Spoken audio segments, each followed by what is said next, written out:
Han Jae-woo is a sweat in the world-famous game, Savior of Humanity. Once a hardcore player, now drowning in debt in his tiny room. Aquila, the administrator, appears with an offer. A prize of $25 million and the path to the true ending finally revealed. He accepts it. He's thrown back into the game world with all his stats reduced to rock bottom. After losing everything, he became the cold-blooded warrior. Let's get started. The story kicks off with an ominous full moon over a towering Gothic fortress. Inside, fallen warriors, twisted bodies, and a lone survivor. Even the demon guarding the place is stunned a mere human got this far. Across the throne room, cloaked in flames and shadows, Demon Lord Farsa.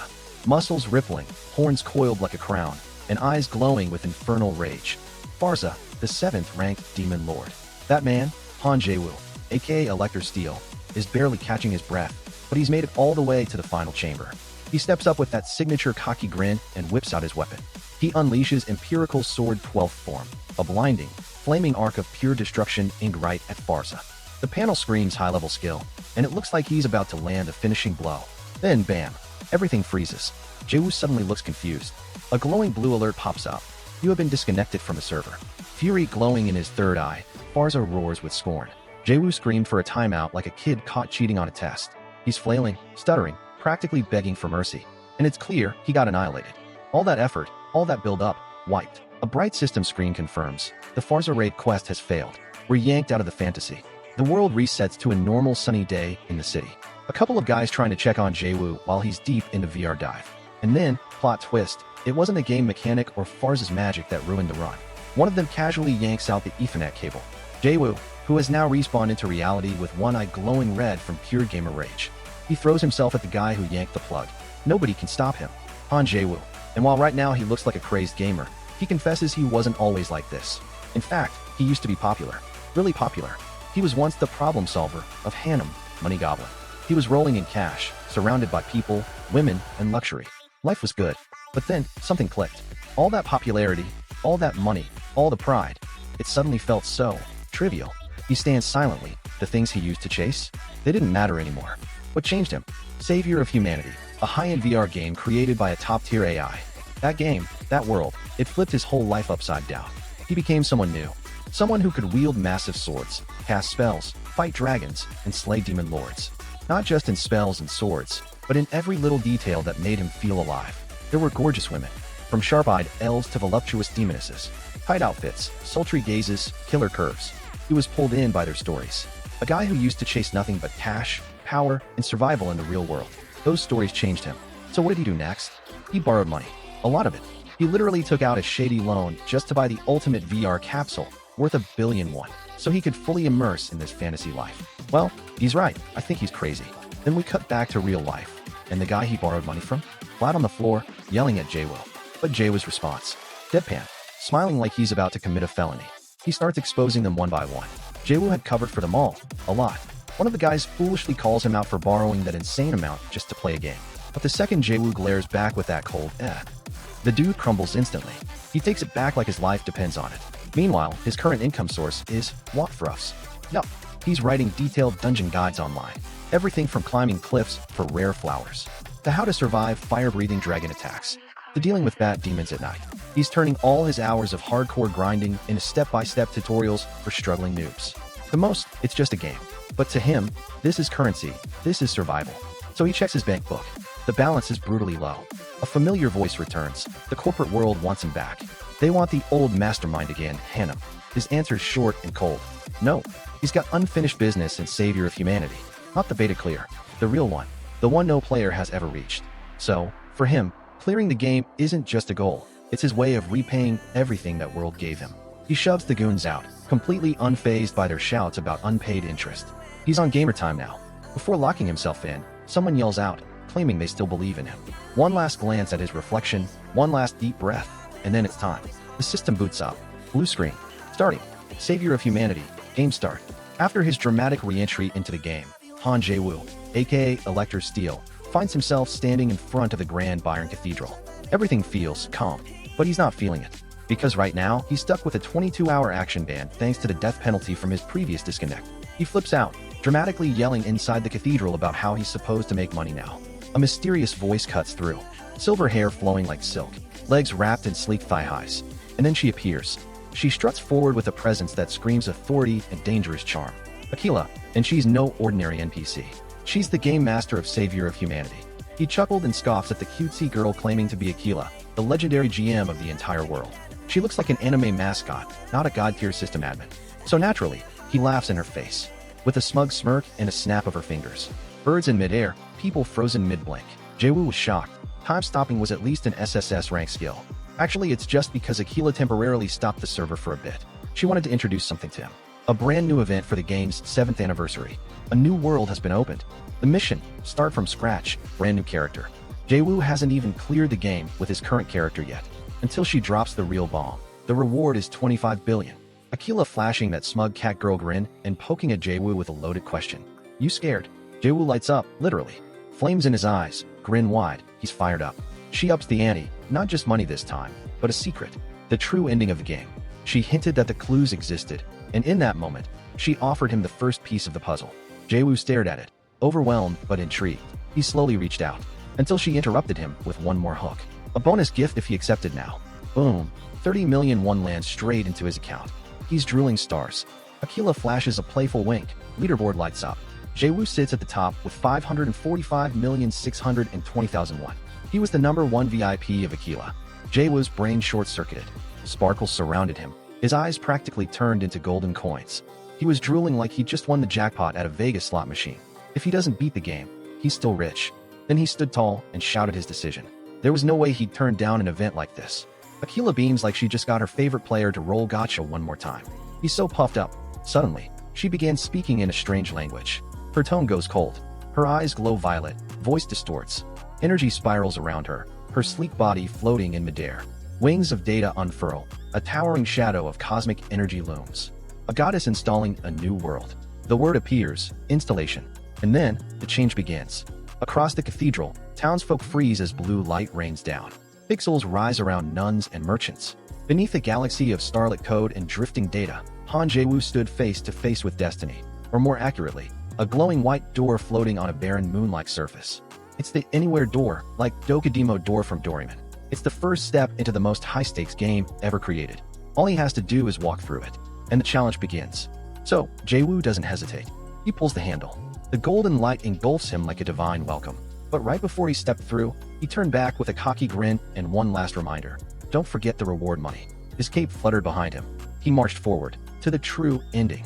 Aquila's sweet smile turned sinister. With a whisper and a chuckle, she casually reveals the death clause. If his character dies in this event, he'll die in real life too. His face become goofy face, staring at her like a little kid. Too late, buddy. The door has been opened. A colorful boom explodes in the sky like a party popper. Stars, colors, sound effects flying everywhere. He got launched into the sky, screaming all the way down. And when he hit the ground, it was full body, back bending, dirt-eating impact straight into the grass. He groaned, face buried in dirt, pain shooting through every joint.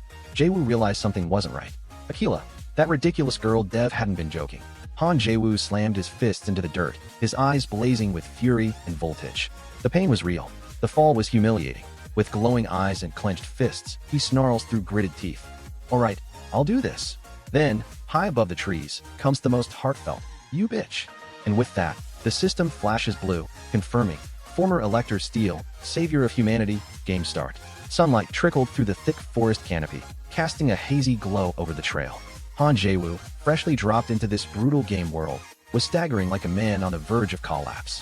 He was dying of thirst, literally. While muttering curses at Aquila, he pulled up the status window, hoping for some good news. Nope, dehydrated.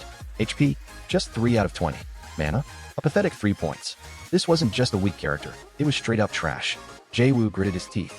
Aquila, that crazy AI, had totally done him dirty. But just when things seemed hopeless. Drip, drip, a sound. Sweet, sacred, heavenly. Water, a sparkling river, flowing beneath a rainbow, practically glowing with divine light. Silently thank Bear Grylls and his How to Stay Alive book. He chugs the WAT. The screen flashes green. +1 +1 +1. Health restored. Hope rekindled. A breeze flows. Long, silky auburn hair catches the sunlight. A delicate hand brushes it aside, revealing pale shoulders.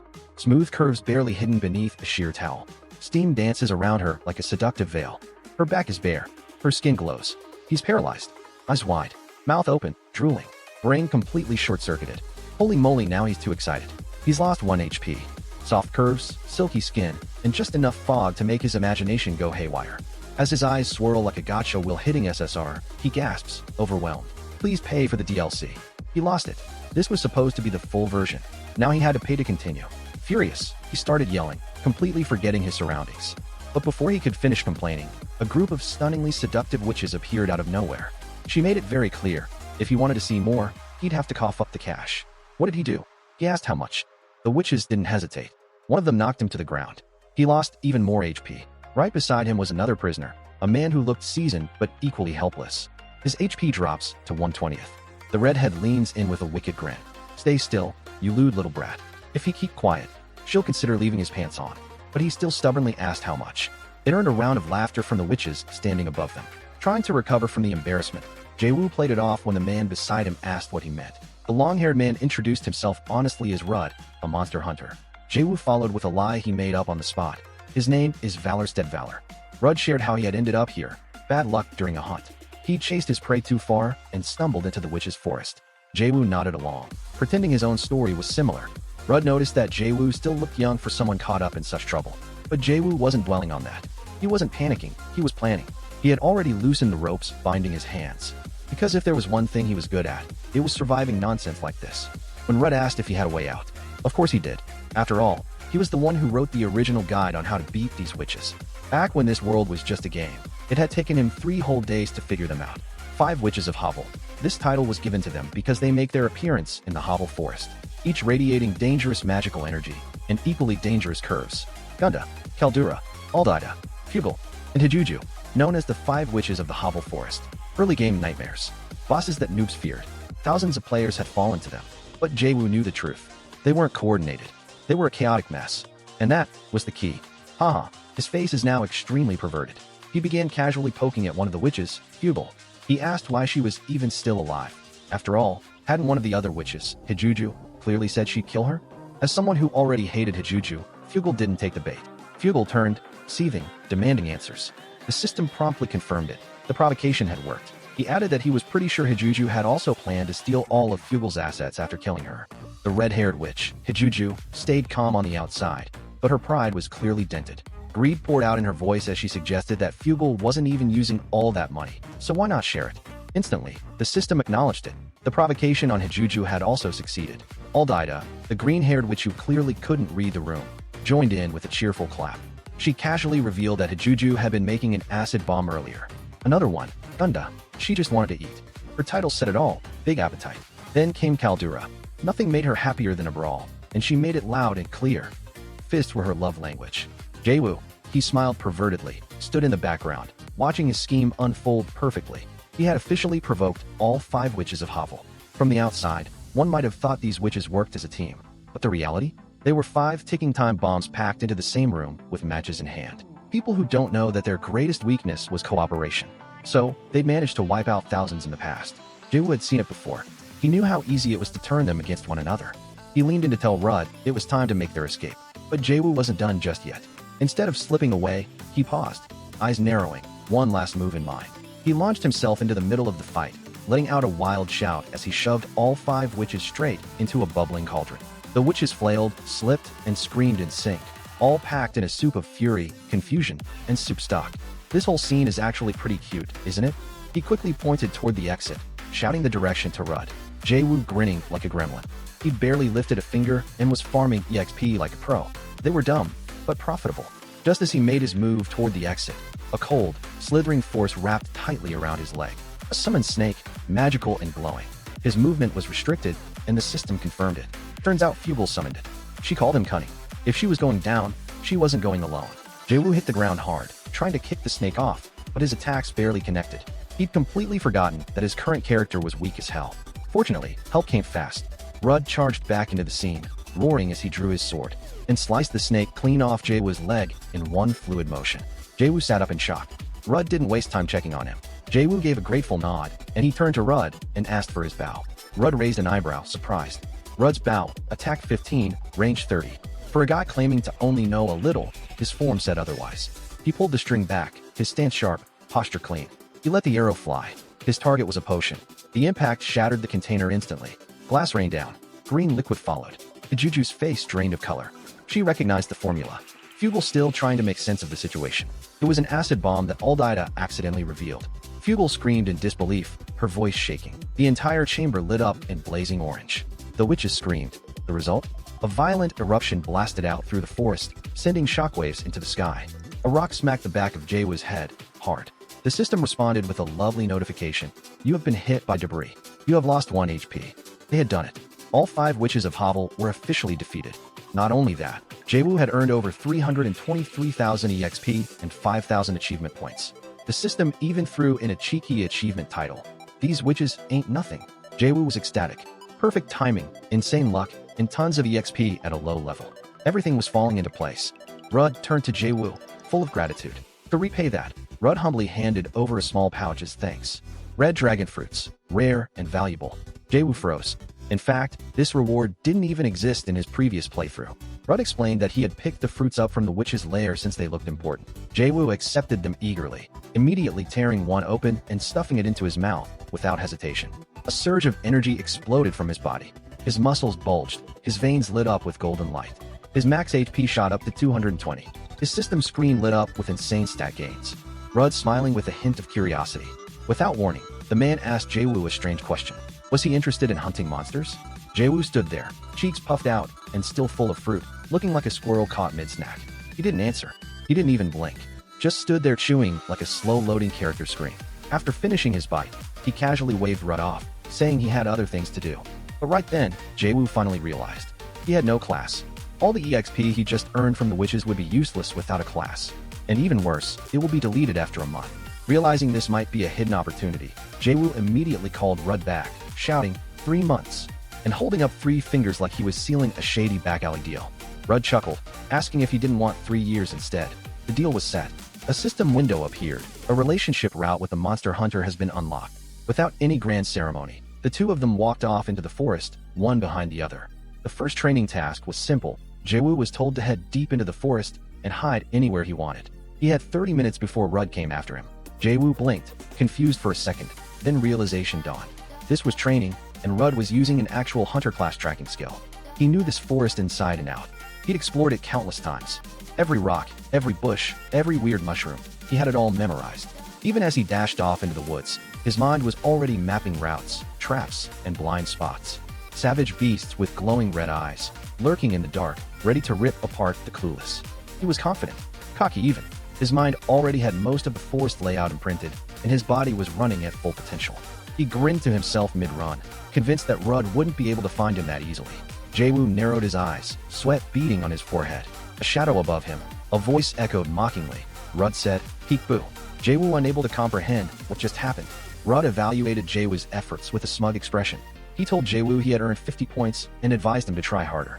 However, noting Jaewoo's passion and effort, he generously added 10 bonus points. Jaewoo couldn't hold back his curiosity. Rud, amused by Jaewoo's reaction. It had been a while since he had a student this enjoyable to teach. Clearly energized, Rud proposed they both give their best effort moving forward. Jaewoo, though reluctant, followed along. Then, he had completed the quest, the Hunter's Hazing. A new quest, Hunter's Trial. Along with the new quest came a list of newly acquired skills: herbalism, intermediate swordsmanship, survivalism, musket shooting. Finally, he had acquired the monster tracking skill. Proficiency level 1. Jaewoo's eyes gleamed with ambition. His lips curled into a dark smile. 3 months had passed. Rud couldn't hide his surprise at how quickly his student had progressed. Jaewoo, now still using the fake name Valorstead Valor, wore a confident smile. He proposed a game of hide-and-seek to test his skills. If he could find Rud within an hour, he'd win. If not, he'd cook dinner. Rud laughed heartily and accepted the challenge. Our Jaewoo revealed his terrifying dark side, preparing to hunt for his prey. As he searched for a good hiding spot, he muttered to himself with pride, grateful to have met such a talented student late in life. He reminded himself not to make it too difficult, and chose a spot that was just challenging enough. But what Rud didn't know was that as he clung to the cliff face, Jaewoo was already behind him. Oh my god, he seriously looks like a pervert. He popped up like a horror movie jump scare, leaving Rud frozen in disbelief. He's staring up with glowing eyes and a grin far too unhinged for a game of hide-and-seek. But that was only the beginning. Everywhere Rud went to hide, Jaewoo kept finding him. Behind trees, inside bushes, up tall trunks. Effortlessly, casually, cheerfully, like a predator just playing with his prey. Rud dashed deep into a forbidden cave. thinking there's no way the kid would follow. This is a hellhound's nest. He looked around nervously, trying to convince himself he was safe. And then, Jaewoo showed up. Again, with a devilish smirk. The boy whispered his first lesson. Never worry about waking a sleeping hellhound. Not even an earthquake could do that. Jaewoo leaned forward with a smug grin and asked if he had passed the final test. Rudd, completely overwhelmed and sweating nervously, could only nod and mumble a quiet confirmation. He still couldn't believe someone could master so many skills in just 3 months. Jaewoo, playing the humble student, insisted it was all thanks to Rudd's guidance. Jaewoo, of course, didn't mention the mountain of EXP he had farmed from witch hunting. He quietly celebrated the fact that he had leveled up nearly everything with pure system abuse. He also had remembered every lesson, because he was the actual author of the book, Monster Ecology. Rudd had never met anyone like Jaewoo before. Rudd asked what Jaewoo planned to do next. Was it the task he'd mentioned before? Jaewoo, eyes sparkling with mischief and gold coins, declared that he was going to make money first. Lots of it. That got Rudd even more excited. He had a close friend who worked as a mercenary and suggested Jaewoo try mercenary work. Honestly, it sounded pretty appealing. Early income, constant action, and, most importantly, total freedom. If he was lucky, he'd come across the guardians of the game themselves. His mind lit up with his signature crazy grin. He turned to Rudd and declared that he was in. Mercenary work it was. Rudd, thrilled to hear it, handed over his old mercenary badge. His mercenary friend would recognize him instantly. His journey was officially underway. He had defeated witches and gained a class. Now he found a way to earn fast money. He gripped the badge tightly. His golden eyes burned with ambition. And if things kept going this smoothly, maybe, just maybe, a happy ending wasn't out of reach after all. Aquila, the mysterious AI goddess behind the VR game, revealed a clue to the true ending. The logout button is completely locked. One wrong move, and it was game over, permanently. But rather than panic, he was fired up. He slapped his own cheeks. And with a confident smirk, he vowing he'd find the true ending. Wait for him, Aquila. He had completed a hidden quest, Hunter's Trial, and a new one had just unlocked, joining the Mercenary Guild. In the vast cosmos, Aquila lounged and watching everything unfold on an old TV set. She burst out laughing because he tricked the witches in a way no one saw coming. Wiping a tear from her eye, she smiled wide. She was definitely glad she decided to keep watching him. Up in the stars, 2 divine beings watched the story unfold, and one of them couldn't hide her curiosity. She stepped forward and quietly asked if that lively young man down below was the one different. Aquila smirked and playfully asked if her fellow goddess had developed a little crush. Valfurga, draped in a glowing white dress that clung perfectly to her curves. She was a god. She wasn't supposed to feel that way about a human, especially not one she was meant to protect, but her blush said otherwise. Aquila poked further, asking why not admire him. After all, he was cute. Valfurga immediately then changed the topic to the debt. Aquila had a debt to repay Jaewoo. She had a debt to repay Jaewoo, but she said she'd already completed it, and he had no idea. Aquila just laughed and called it entertainment. There he was, Jaewoo, shouting, grinning, like a madman with too much energy. Valfurga had seen enough of Aquila's antics to call them what they were, twisted. And of course, Aquila took that as a compliment. But Valfurga wasn't here for small talk. Her gaze turned serious as she asked the real question. Was this guy part of Aquila's grand design, or just another disposable toy in her collection? Aquila leaned back. She didn't deny it, but she didn't confirm it either. She called Jaewoo something else entirely, a promising talent. Her eyes glowed with eerie confidence as she observed Jaewoo moving through the world below. She wasn't just interested, she was invested. After forcing his way through half a day of brutal terrain, Jaewoo finally gave in to exhaustion. He groaned about the pain and cursed the forest like it had personally wronged him. Every step had been a nightmare. With one last push, he forced himself to stand, still wobbling. He looked ahead, the city. The mercenary corps was within reach. He entered town and made a beeline for the liveliest place in sight, a tavern. As the bell above the door chimed, waitresses in matching uniforms welcomed him with bright smiles, playful winks. Our guy stammered something about looking for someone, clearly distracted by this sexy service. Drinks, noise, laughter, sizzling platters, and loose-tongued adventurers waving around full mugs. For someone looking to gather intel, it was perfect. The waitresses were cute.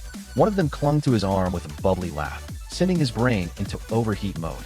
He leaned in with a grin and casually dropped the name, Rebes Schultz, Rudd's best friend. Every spoon stopped midair. Even the clanking mugs froze. Waitresses stiffened. He didn't get it. That name was forbidden around here. One of the maids began explaining. Her boyfriend had once gotten involved with Rebes. And what came back wasn't quite a boyfriend anymore. It was more mummy adjacent. Elsewhere, 2 guys who were 18 but looked 81, also victims of a similar plight, were bragging about having just defeated a low-level slime. The waitress suddenly pushed him from behind, panic in her voice. He needed to leave, now. Rebes could show up any minute. Jae-woo barely had time to turn around when something slammed into him from the side. Dazed, he clutched his head, groaning. And then came the voice, deep, heavy, unimpressed. The massive man loomed over Jae-woo, eyes glowing red with raw intensity. His name was Rebes Chaltz. That was Rudd's mercenary badge. Jae-woo's eyes widened. Wait, when did that happen? How did Rebes get his hands on that badge? Anyway, Jae-woo was the guy Rudd had told him about. Apparently, he had been searching for someone to drag into the battlefield with him, a battle slaw. He quickly corrected himself, a companion. He looked dead. Jae-woo gritted his teeth and whispered the only thing that came to mind. Rudd, you asshole. Rebes smiled. Too wide, too friendly. Yeah, he wasn't joking. Well, okay, maybe half joking. Somehow, Jae-woo had officially become part of Rebes' war campaign. From what he could gather, this wasn't just a mercenary mission. This was political. A war between the Prince-Elector and the forces of Pesamut. Sure, it felt like being forcefully drafted into some kingdom's army. But if he played this right, it might actually be a huge opportunity. Because the Prince-Elector wasn't just royalty. He was one of the guardians of the game, one of the electors of Paltz. Jae-woo might be able to get information about the other guardians through Rebes. A loud trumpet blared through the sky, grabbing everyone's attention. An official procession was approaching. Rebes spotted it immediately. He roughly slung an arm over Jae-woo's shoulder. Ding! Jae-woo was ambushed. HP reduced by 30. Marching into view was a column of soldiers in shining silver armor, flags raised high in the air. At the head of the procession rode a tall, imposing man with golden hair and an ornate red cape trimmed. Rebes gazed at the formation, thinking that he would fit right in among such a group. It was different from what Jae-woo expected. Back in his former life, he had stood on the opposite side. The Prince-Elector, a guardian. He felt that this man resembled a final boss rather than a savior. At that moment, something shifted in Jae-woo's expression. He sensed something. He realized, with a rush of disbelief, that she was here. From the other side of the procession, a new figure emerged.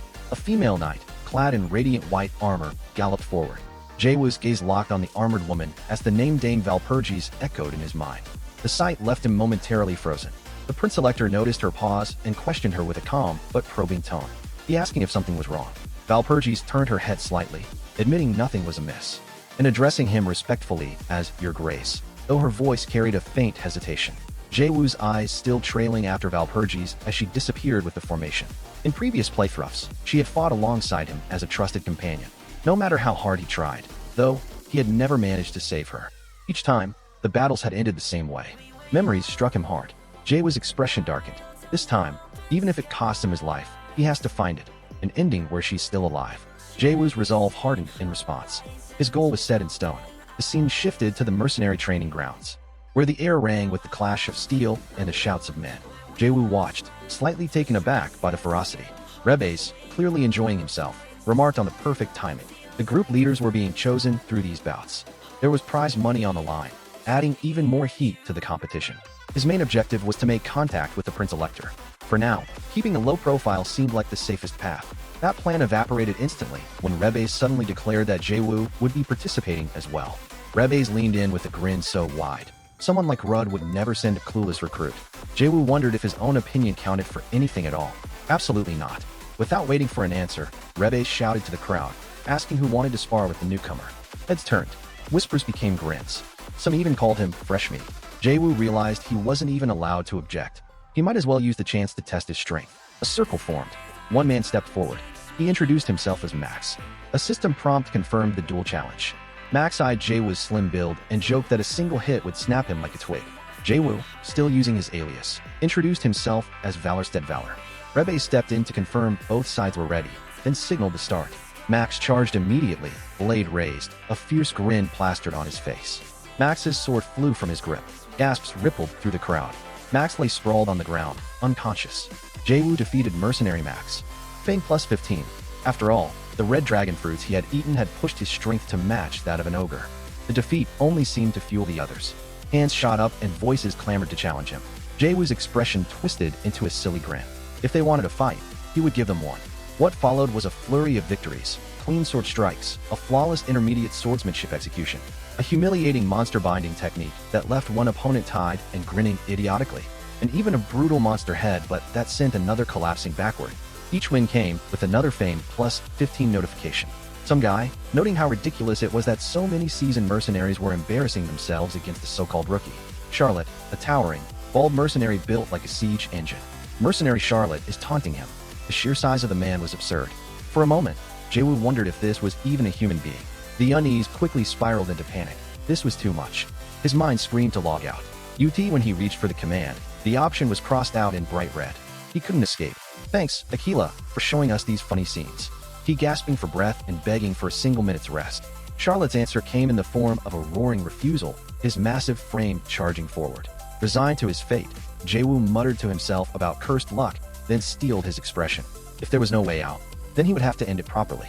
His hand shot forward, seizing Charlotte by the arm and the sash across his torso. With a burst of strength, Jaewoo executed a brutal monster slam, lifting and hurling the giant mercenary into the ground with a bone-rattling impact. Charlotte's massive frame hit the ground with an earth-shaking crash, debris scattering. The bald mercenary lay sprawled, eyes rolled back in stunned defeat. Jaewoo, breathing hard, muttered inwardly about how impossibly heavy the man had been. Fame plus 30. Some demanded to know where Rebes had found this recruit.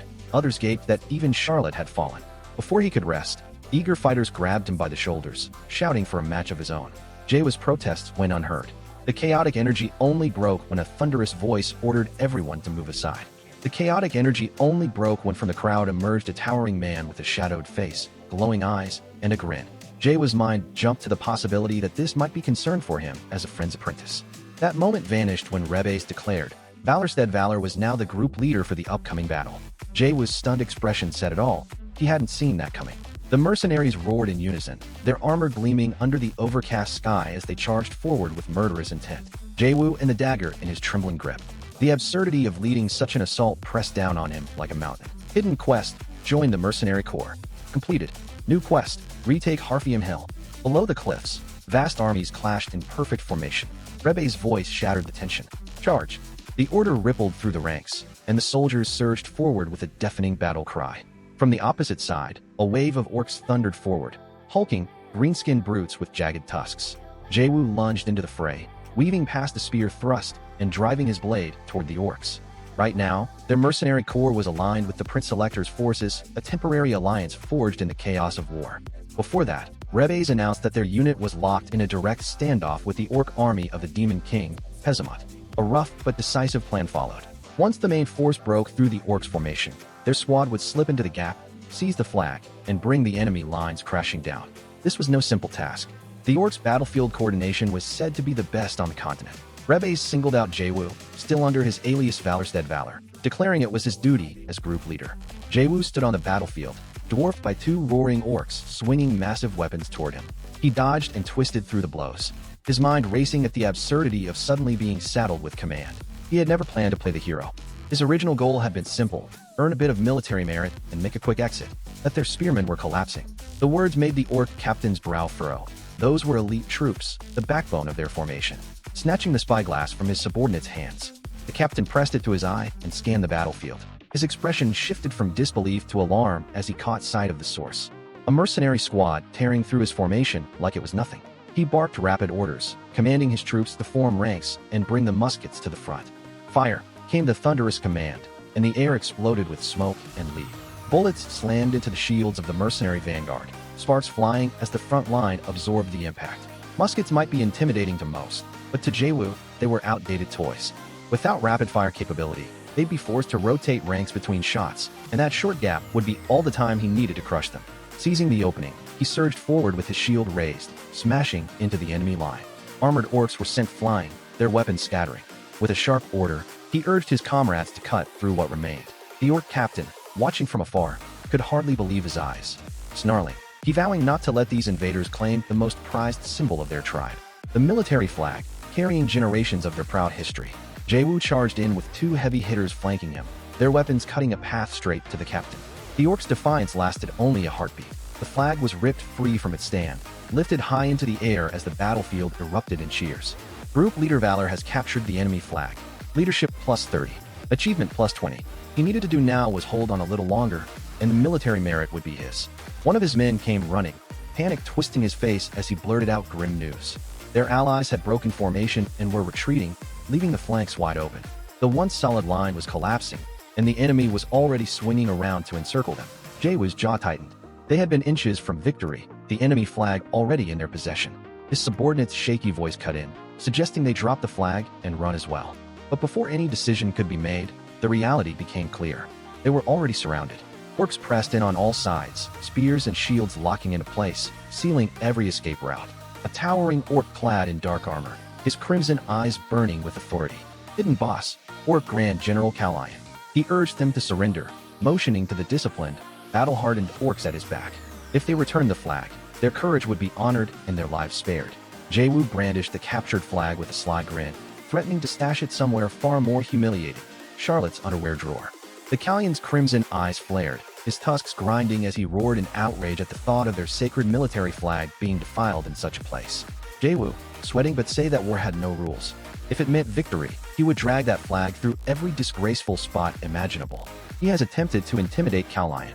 Orc soldiers were calling for their captain, but Kalian's fury had already reached its peak. His command tore through the air. Fire! The orc musketeers unleashed a deafening volley. Jaewoo and the mercenaries ducked and braced behind the flag. His intimidation has failed. Gritting his teeth, Jaewoo realized there was no talking his way out now. Steel clashed and shields splintered as the mercenary lines met the orc advance head-on. The enemy had actually brought out their Grand General. To these men, it felt like outright cheating. With his current fame and rank, there was no way he could take on that monster head-on. In his mind's eye, he saw his own party from the past, standing together under the sun, their weapons ready. He caught the smirk of his former self, followed by the sly smile of Aquila whose voice dripped mockery. Even in real life, he dropped dead. The vision shattered. His squad was in chaos, shouting for their leader to give orders before they were completely overrun. Jaewoo steadied his breath. A crooked grin tugged at his lips. And then, without warning, he threw his head back and burst into laughter. Loud, unrestrained, almost mad. Jaewoo barked for Charlotte to pass him the trumpet. Charlotte panicked and said that no reinforcements were coming. Jaewoo smirked and told him he was a pig face. Shut up and watch. Lifting the instrument to his lips, he blew with all his strength. Across the field, the enemy ranks stirred in confusion as the deep note rolled over them. One fighter shouted that he was pointing the call the wrong way, but Jaewoo don't care. Inside, he grinned at the thought that surely Aquila wouldn't abandon him now, when he was still a VIP. The orc captain ordered the spearmen to push forward. The towering orc warrior loomed above the battlefield, muscles like stone and a massive spear raised high. His crimson glare locked onto Jaewoo. Jaewoo's lips twisted into a nervous grin as the blade came crashing down. In the final moment, this orc was pierced by something, sending him toppling over. A silhouette on horseback soared through the air, the sun at her back. The enemy ranks barely had time to react before she descended into their midst. Golden hair streamed like a banner from beneath her winged helm. It was Valpurgis. She surged forward, her white steed tearing through the orcs' formation. Her voice cutting through the chaos as she urged the soldiers not to give up. Raising her ornate sword high, Valpurgis called for every soldier to lift their weapons. If you like this video, please like and subscribe, so that Manhwa Desu has the motivation to make more videos. Goodbye and see you again.